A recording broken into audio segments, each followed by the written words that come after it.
Welkom by hierdie week se AMT Politieke Oorsig. Ons gesels soos ouer gewoonte weer met Roland Henwood van die Universiteit van Pretoria. Baie welkom by ons, Roland. Baie dankie Johnny, lekker om hier saam met julle te wees vanoggend. Roland, ek dink alles gaan nou op die oomblik oor Iran, Amerika wat vir Iran ingeval het, en ek dink die groot vraag is eintlik, wat ek eerste vraag wat ek jou wil vra is, hoe vinnig kan hierdie tot 'n einde kom? Want hierdie het groot reperkusies vir ons landbousektor spesifiek, brandstofpryse, insetkoste, die wisselkoers wat verswak, al daai tipe goed. Wat is jou gevoel? Dis baie moeilik om te sê, en die rede is dat ons nie regtig weet wat is die einddoel van president Trump nie.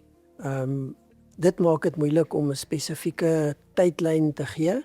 Daar's ook bietjie dubbelpratery uit Washington, uit verskillende mense sê verskillende dinge, maar ek dink die uiteinde is dat dit lyk asof die houding daar is, president Trump sal besluit wanneer het ons gewen, en dan gaan hy die oorlog beëindig. Of hulle wel gewen het of nie. Hy gaan besluit wanneer het hulle gewen, en hy gaan besluit wat beteken dit om te wen, en dan eindig die oorlog. Nou, president Trump het oor tyd aangedui, hierdie oorlog gaan 'n paar weke duur, daar's al gepraat van 'n paar maande.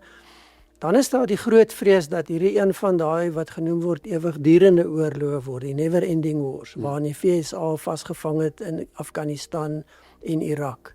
Nou hy en die mense om hom ontken baie sterk dat dit sal gebeur. Hulle sê is glad nie moontlik nie, want hulle het 'n ander ingesteldheid. Hulle bedryf die oorlog op 'n ander manier. Hulle is baie beter as wat enige ander oorlog nog ooit bedryf is. So dit gaan nie gebeur nie. Die ander dimensie wat 'n mens nie weet nie is die einddoel van die VSA en die einddoel van Israel spesifiek premier Netanyahu dieselfde. En mense begin al hoe meer die indruk kry dat alhoewel hulle ten nouste saamwerk, streef hulle verskillende uitkomste na. En dit kan ook die proses bemoeilik van hoe loop die oorlog en wat presies word uiteindelik die goed wat gedoen word en wanneer word gesê die oorlog is op 'n einde. Die derde rolspeler natuurlik is Iran. Wat gaan Iran doen? Hoe tree hulle op? En dit lyk asof Iran begin 'n strategie volg om hierdie oorlog uit te rek. Om die oorlog groter te maak, om die koste van die oorlog hoër te maak. Maar nou is dit nie meer die koste vir die VSA en Israel nie. Hulle is nou besig om die koste vir die hele wêreld hoog te maak. En dis 'n strategie wat groot druk gaan plaas aanvanklik op ander, maar daai druk gaan terugkom na die VSA toe. Gesê, maar julle het die oorlog begin, julle het hierdie besluit, julle het met niemand gepraat voor die tyd nie, net met Israel. En so wat nou? Nou ons sien daar's allerlei maatreëls wat getref word, die internasionale energieagentskap wat 400 miljoen vate olie wil vrystel uit op reserves uit om die druk te verlig om oliepryse af te dwing. Die VSA het gesê hulle gaan 172 miljoen vate olie vrystel. Maar nou kry jy in dit president Trump wat sê ons gee nie om die olieprys nie, want ons is 'n netto uitvoerder van olie. So ons as Amerika maak baie meer geld maak, ja. En dit is daai, wat is die doel? Wil hy meer geld maak? Wil hy Iran demokratiseer? Hy het nog nooit daai woorde gebruik, maar hy wil regimeverandering hê.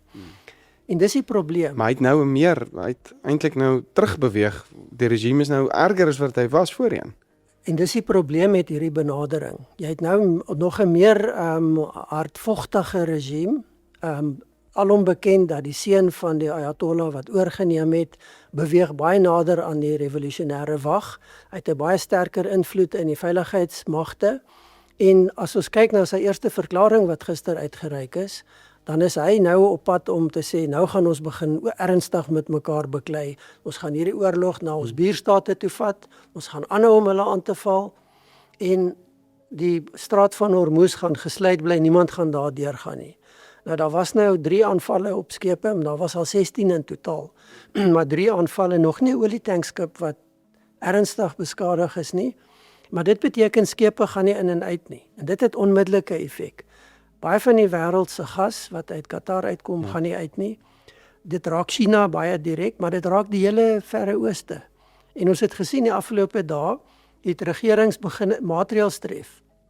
In Vietnam is gesê mense moet by die huis werk, want daar is nie genoeg brandstof om almal heen en weer te ry nie. Dit is 'n baie dramatiese besluit om te neem, en daar's 'n klomp ander regerings wat soortgelyke besluite begin neem. Ons het gesien reg oor die wêreld is daar al hoe meer gerugte van die skaarsheid van brandstof, dat daar beperkings ingestel word, daar word gepraat van ransonering op plekke. Ek het hier in Suid-Afrika ook al sekere koöperasies en goed wat ons gehoor het. Daar's in die van die koöperasies wat dit reeds die hoeveelhede beperk. Ja. Nou die rede natuurlik dat baie van Suid-Afrika se brandstof kom juis uit daai omgewing uit. Nou ek weet die regering sê maar ons kry baie van ons olie uit Nigerië uit, maar baie van ons gas en brandstof kom ook van daar af. So die eerste mense wat baie direk geraak word, China, Vietnam, Thailand, Australië, want hulle olie kom daar en word ooswaarts uitgevoer. Omtrent 80% van die ooste se olie gaan deur daai seeroetes. So hulle is baie direk getref. Die res van die wêreld gaan later meer hierdie ding voel en hulle gaan dit voel in kostes, brandstofkostes. Dit beteken inflasie, dit beteken voedselproduksie wat duurder word. Kan selfs beteken dat voedselproduksie ingeperk word. As jy nie die insette kry, die kunsmisstowwe wat jy nodig het nie. Want baie van dit, selfs in die VSA, kom juist deur die straat van Hormuz. Ja. So daar's geweldig druk op die landbougemeenskap wat nou in hulle plantseisoen ingaan. En so president Trump is onder baie druk. Sy houding is, ons is voor op skedule van die oorlog. Ons doen baie goed. Ons doen eintlik beter as wat iemand nog ooit gedoen het. En so mense moet nie bekommerd wees nie, ons het alles onder beheer. Dis wat ons weet. Verder sien jy, die aanvalle gaan voort. Natuurlik, die koste van die oorlog is astronomies. Die eerste week van die oorlog het die VSA, wat sê 11,6 miljard dollar gekos. Jo. Ek wil dit nie eens in rand omskakel nie, want dit is te groot. Ja. Dis net die eerste week en dit was sonder die ontplooiingskoste. Dis die fisiese oorloggedeelte self. Iewers word daai geld verkry en gaan dit verhaal word. Dan praat mense van al die skade en ontwrigting nie. Die lugrederye in die Midde-Ooste ly ongelooflike groot verliese. Ja. En dit het 'n impak op die res van die wêreld. So die oorlog se negatiewe gevolge is nou besig om uit te kring na die res van die wêreld toe. En ek dink ons kan aanvaar as 'n mens sê dat ons gaan almal betaal vir daai oorlog op een of ander manier. Nou, dis die een kant. Die ander kant is, waarom die oorlog? Is dit om die kernwapenprogram van Iran te stop of te keer? Is dit om die missielstelsels en die missielontwikkeling te stop? Is dit om die mense te beskerm? Is dit regimeverandering wat daarmee saamgaan? Op die stadium weet ons nie regtig hoe ver die kernprogram is nie en is hierdie aanvalle werklik genoeg om dit te stop? Die missiele word nog steeds afgevuur. Die hommeltuie, die drones word nog steeds gelanseer reg oor die streek. So dis minder, maar daar's twee argumente. Die een is ja, dis minder want die aanvalle is effektief, maar daar's nog genoeg reserves om aan te hou en dan die vermoede dat die Iranese dalk van hierdie goed terughou en begin gebruik wanneer dit hulle pas, wanneer hulle dink hulle het nou 'n geleentheid. En dit kan baie onsekerheid en probleme skep vorentoe. En ek dink dis miskien die resep van die Iranese. Ons onderdruk ons bevolking nog meer. Hulle sê dit, hulle sê die veiligheidsmagte sit met hulle vinger op die sneller. As jy betoog of iets doen, skiet hulle jou dood. So baie brutaal. Maar hulle is ook besig om die hele streek te destabiliseer en geweldige onsekerheid en saam met dit kostes te skep. So hierdie is 'n onseker situasie. Ek meen militêr kan Iran nie die VSA verslaan nie, maar hulle kan hulle frustreer en hulle kan dit baie moeilik maak. En dit baie duur vir hulle maak. En baie duur. Wat dink jy is Israel se alternatiewe? Jy sê daar's twee Amerikas en Israel gaan ook uit mekaar uit beweeg. Wel, Israel wil Iran so swak as moontlik hê. Ek dink nie dis 'n oordrywing om te sê as hulle kan sou hulle Iran heeltemal vernietig nie. Want dit maak hulle die dominante rolspeler in die streek. Nou dit het ons al voorheen oor gesels. Dit skep natuurlik 'n bietjie kriewelrigheid en onsekerheid. Niemand hou van Iran in die streek nie. Iran is geïsoleer.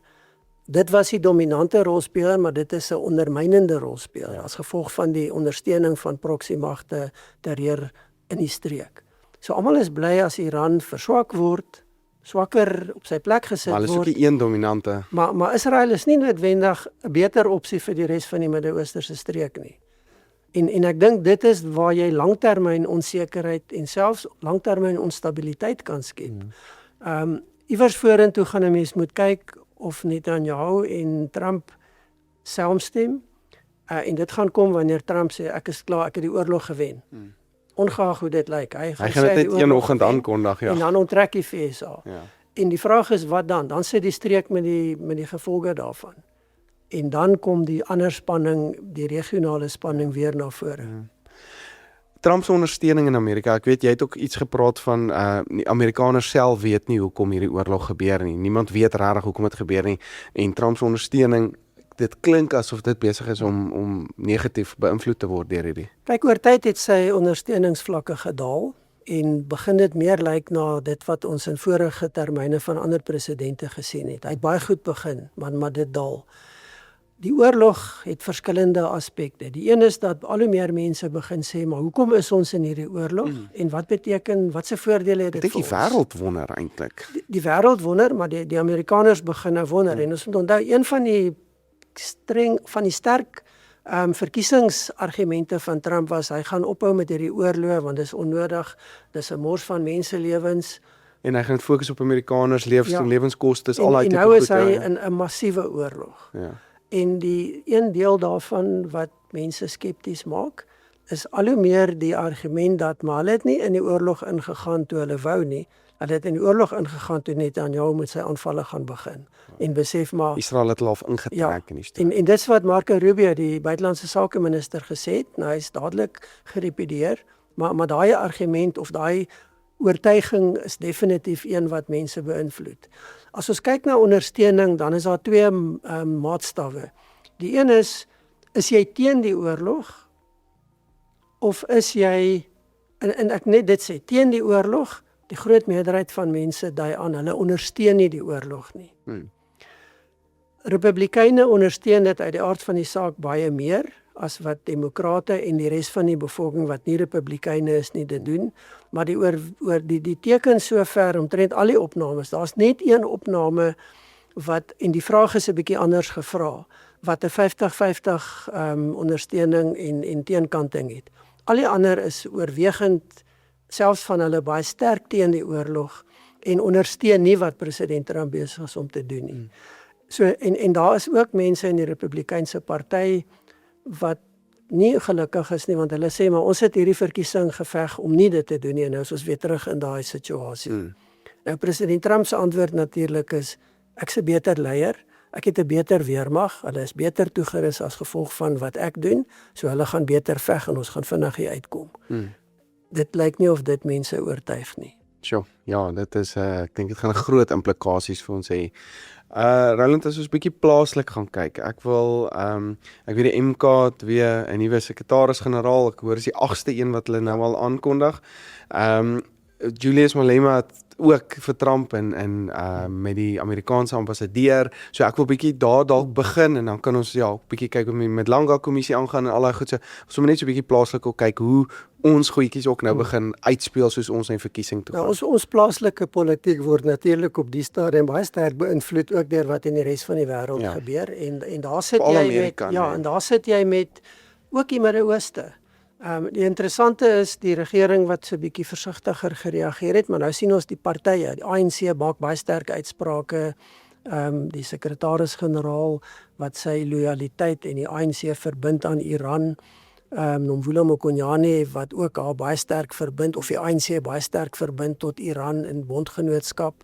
Nou, dit gaan nie goed af by almal nie, dit gaan nie goed af by, veral in die diplomatieke omgewing, en dis nie net die VSA nie, word hier baie vreemd na hierdie verklaringe gekyk op die stadium.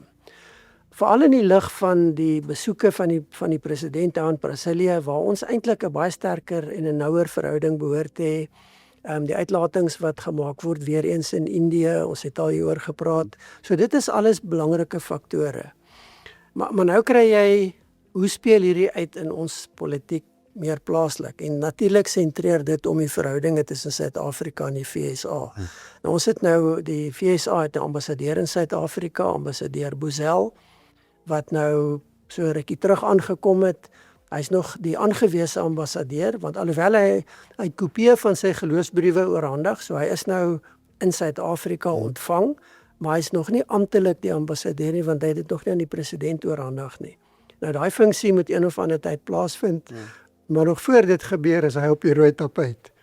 Hy moes eergister na Dirkou toe gaan om sy uitlatings te verduidelik wat hy vroeër hierdie week gemaak het. In wese het hy gesê, dis die eise van die Amerikaanse regering om met julle saam te werk en wat hy beklemtoon het is, Suid-Afrika is vir die FSA een van hulle top 10 prioriteitslande. Ja. Nou dit is goeie nuus op 'n vlak, maar dit kan ook negatief wees. So dan moet jy daarna kyk.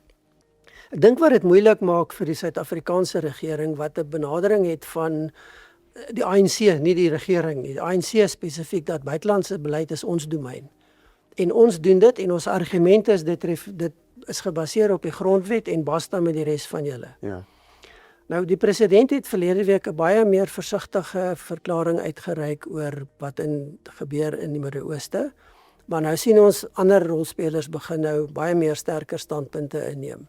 Nou gebeur hierdie met Boesel. Ons weet daar's krapperigheid in die ANC omdat die ambassadeur wat hulle aangewys het wat 'n senior ANC lid is natuurlik uit die land uitgeskop. En Suid-Afrika het nog steeds nie ambassadeur in Washington nie. Dit is 'n baie groot fout. Ek kan nie verstaan dat die regering nie besef hoe fatale fout dit is nie, maar dit lyk asof hulle op die stadium nie eintlik omgee oor die verhoudinge met die FSA nie. Ek kry die indruk hulle gebruik dit meer vir interne politieke doeleindes. En nou kry jy Boesel wat hierdie uitsprake maak van ons het hierdie eise, ANC kom terug en sê julle sal nie ons buitelandse beleid en ons beleid bepaal nie. Nou dis natuurlik reg, maar dis nie verkeerd van 'n ambassadeur om te sê dis ons doelwitte of dis ons verwagting nie. Ja. Vraag is hoe jy dit doen. Ja. Wat wel verkeerd was, is die uitspraak wat hy gemaak het om te sê Kiel de Boer is haatspraak en geen om wat julle hoewe daarvan sê nie. Nou mens kan argumenteer en ek dink baie van die mense wat na ons gesprek luister gaan saamstem daarmee dat dis haatspraak, dis die belewenis daarvan en stem nie saam met die hofuitspraak dat dit nie haatspraak is nie, maar dat dit in 'n historiese konteks gesien moet word. Die probleem is 'n ambassadeur kan nie dit sê nie. Daar sekere riglyne, protokol en sekere goed wat jy op 'n manier doen. Diplomatieke aanbieding is belangrik, styl is belangrik, woordkeuse is belangrik. En hy gaan moet leer om dit te doen. Hy was nog nooit 'n ambassadeur nie, is 'n baie uitgesproke persoon. So hierdie is die tipe goed wat gaan gebeur. Nou die ANC en EFF of die EFF sê skop hom uit. Hy behoort nie te wees nie. Die ANC sê hy moet sy woorde tel. Ek dink dit is 'n moeilike situasie vir die regering. Hulle moes optree, maar hulle kan nie optree op 'n manier wat lyk asof ons wil julle terugkry vir wat julle gedoen het nie. Is nie in Suid-Afrika se belang nie. So nou word 'n bietjie ander benadering gevolg van ons roep jou in, ons vertel vir jou jy mag nie dit doen nie, ons is ontevrede. Nou hy het onmiddellik op sy sosiale media gesê ek is jammer, ek was verkeerd. Ons respekteer julle howe. Hy moes sy woordkeuse moes anders gewees. Ek dink dis die groot ding. Die ander ding is, hy gaan moet leer jy kan nie so aanvallend of aktivisties wees as jy die ambassadeur is, as wanneer jy net 'n ander rol gaan speel nie.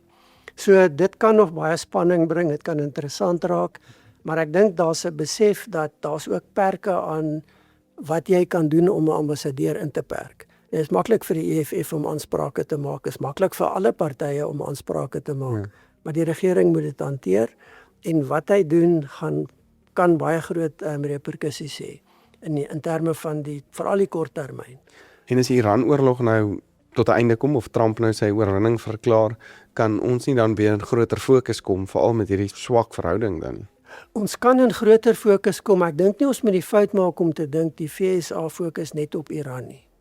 Ek meen die aanvalle op die wat hulle noem die smokkelbote met dwelms gaan voort rondom Venezuela se kus. Ja. Daar was hierdie week weer insidente.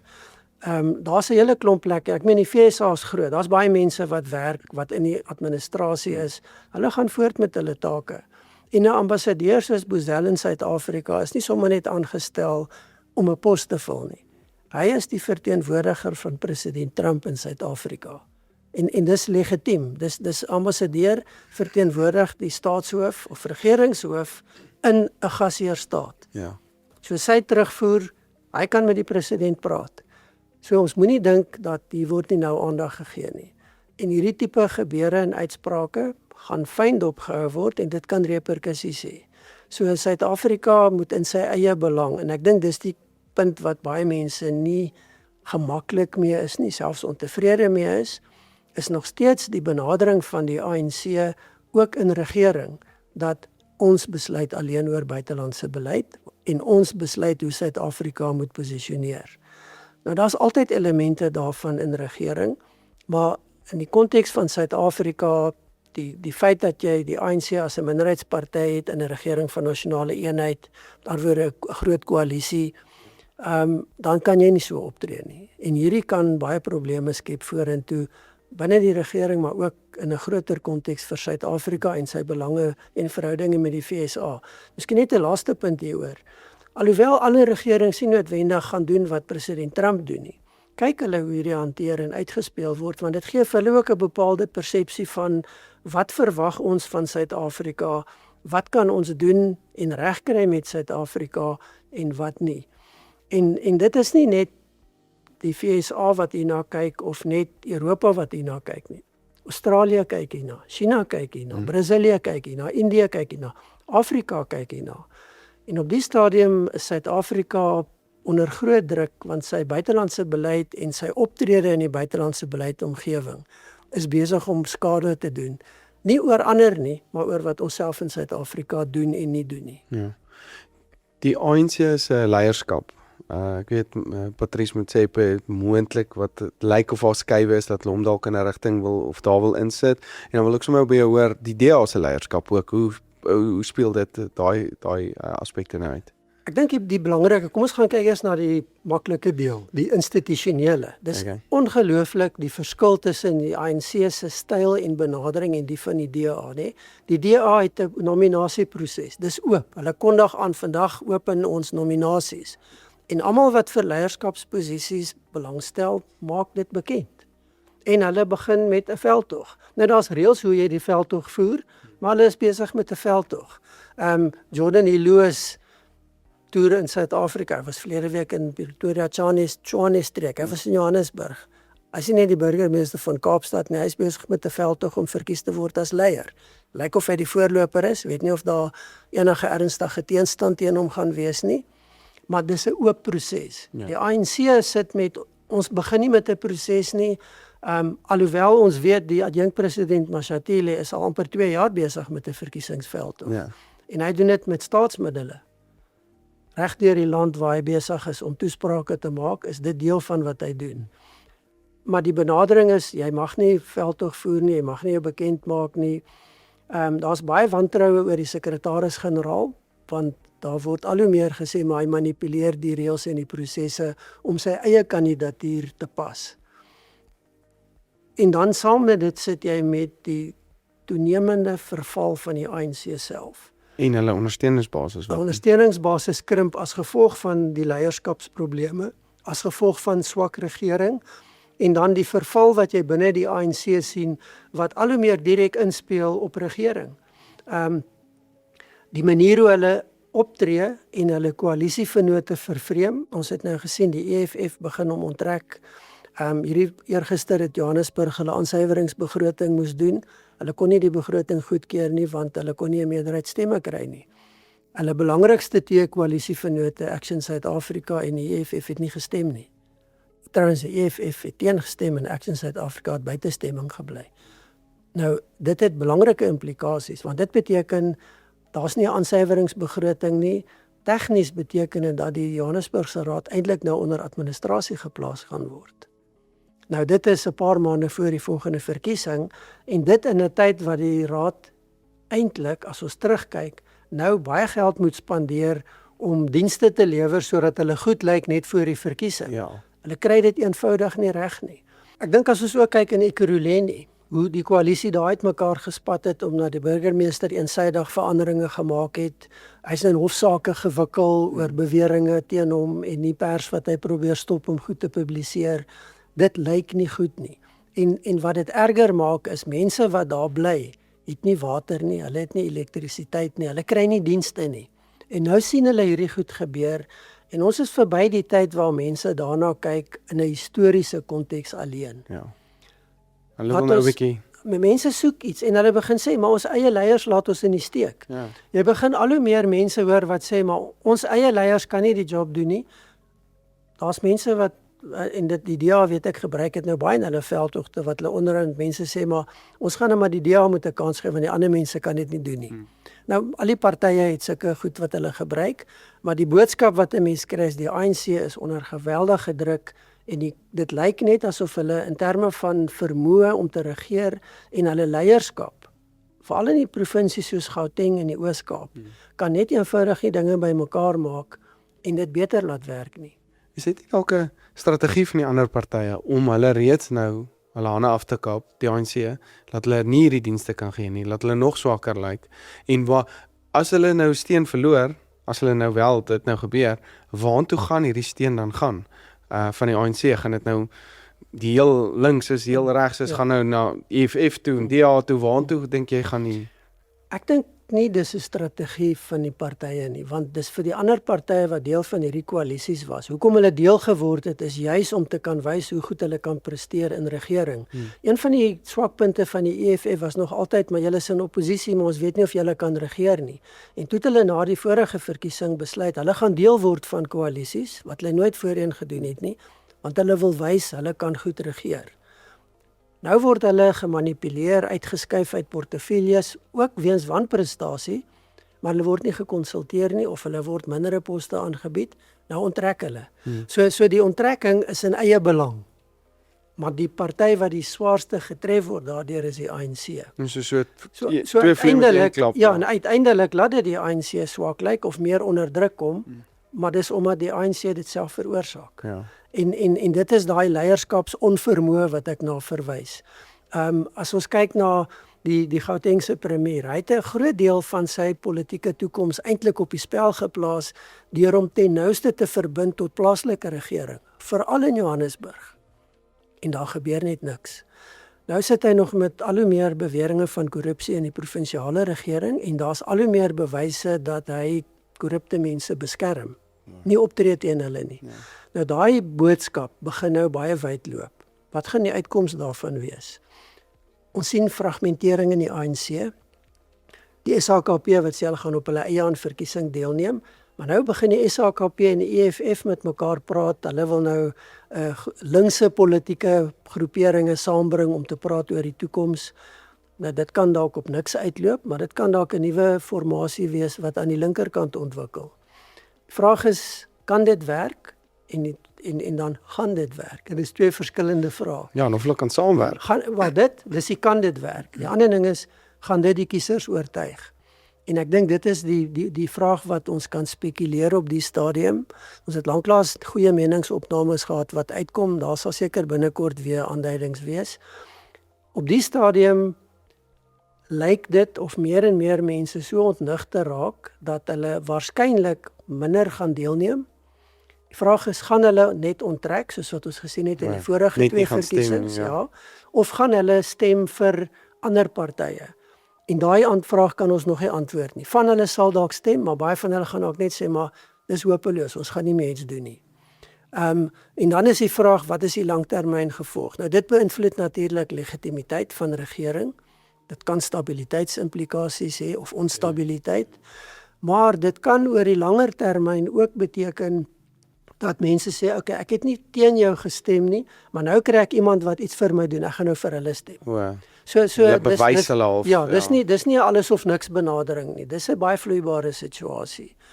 Ons gaan moet sien hoe dit gaan uitspeel vorentoe. Maar is my goed dat mense amper, laat mense begin ontnigter raak, of mense begin ontnigter raak om te sê, hoorie, ons wil nie net meer vir julle stem, omdat julle vir ons t-shirts gegee het nie, ons wil nou regtig dienste sien, ons wil nou sien dat het ons lewe verbeter. Die ander interessante is, goed wat in die verlede aanvaar is as verkiesingspraktyk. Het ons nou hierdie week gesien, die adjunkminister wat brode uitdeel vir mense, en vir elke gesin kry 'n brood.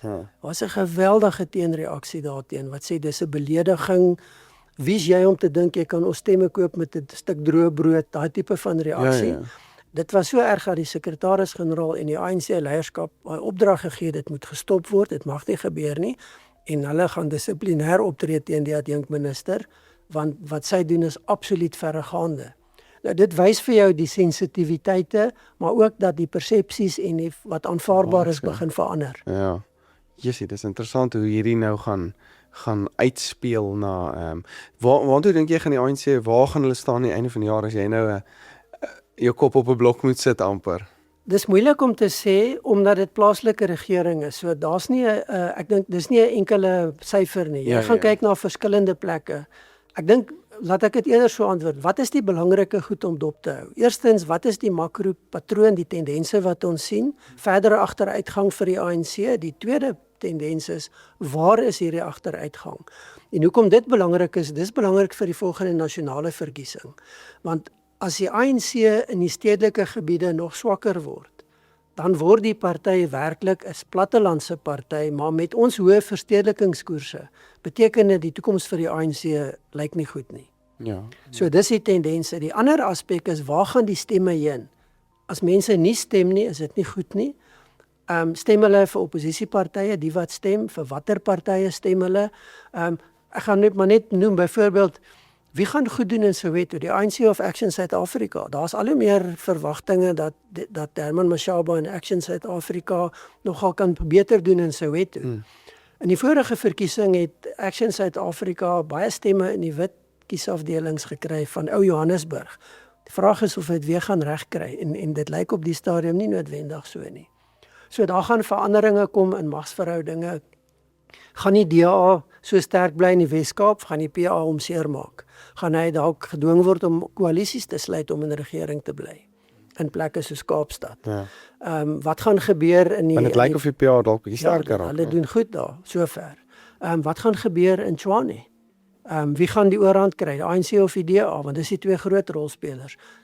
Krities belangrik, wat gaan in Johannesburg gebeur? En dan net interessantheidshalwe, gaan iemand soos Helen Zille 'n groot verskil maak in terme van kiesersopkoms, effektiewe veldtog en die DA uitlig, want die DA en die ANC is nie so ver uit mekaar uit nie. Die ANC is nog altyd die groter party. En dan die vraag is daar 'n groter party of is daar nou groter partye wat op 'n manier met mekaar moet saamwerk? En dit is die tendense wat 'n mens na moet gaan kyk. Die aanduidings wat ons het, die ANC doen swakker. Die DA doen beter. Hoeveel beter is baie moeilik om te sê, want dit hang af waar jy gaan kyk. Waar doen die ANC swakker? En dan is dit nie meer net 'n kwessie van ook die groot metros nie, maar wat van streeksentra? Wat gaan gebeur in jou streeksentra, plekke soos Kimberley in die Noord-Kaap, Appington omgewing? Wat gaan gebeur op groter dorpe in die Vrystaat? KwaZulu-Natal, baie belangrik vir die IFP, gaan hulle sterker word? Gaan MK hulle oorheers? MK het nog steeds geweldige interne probleme met onstabiliteit. Nee. En die vraag is al hoe meer, is dit 'n party wat kan leef sonder die persoon Jacob Zuma as die leier van die party? En daar's verskillende antwoorde daarop. So hierdie is alles goed wat gaan uitspeel en of 'n baie komplekse realiteit skep vir Suid-Afrika of 'n basis skep van waar mense kan begin sê, maar okay, nou kan ons begin om te fokus op dit wat ons moet doen. En dit is beter regering. Op die stadium lyk dit nie of die ANC dit, en veral nie in plekke soos Johannesburg, hulle kry dit net eenvoudig nie reg nie.